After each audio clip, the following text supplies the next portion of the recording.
আজি আমাৰ বডফা উপেন্দ্ৰনাথ ব্ৰহ্মৰ মৃত্যু দিৱস আমি পালন কৰোঁ 1 মে ইণ্টাৰনেশ্যনেল লেবাৰ ডে। আৰু বিশেষকৈ যোৱা 36 বছৰ তেখেতে মৃত্যু হোৱাৰ পিছত প্ৰত্যেক বছৰে ইয়াত নিখিল বড়ো ছাত্ৰ সন্থাৰ নেতৃত্বত আৰু বড়ো জনগোষ্ঠীৰ সকলো জাতীয় সংগঠন সকলো আহি আমি বডফাক ইয়াত স্মৰণ কৰি আহিছোঁ, শ্ৰদ্ধা জনাই আহিছোঁ।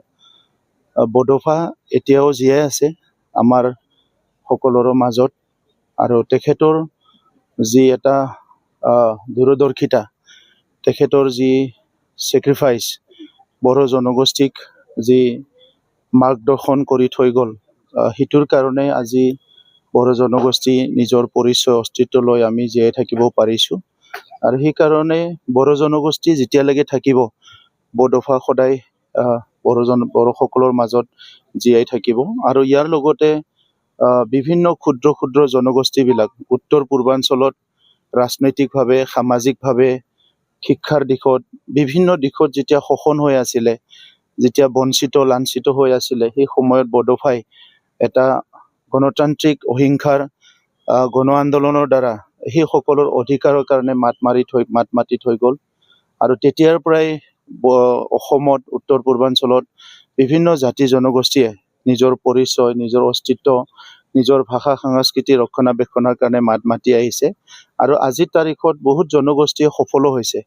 আজি বড়ো জনগোষ্ঠীৰ ভাষা ভাৰতৰ এটা ভাষা হিচাপে স্বীকৃত হ'ল 8th শিডিউলত। বড়োসকলৰ আজি সংস্কৃতি জীয়াই আছে, বড়োসকলৰ ৰীতি নীতি সকলো জীয়াই আছে।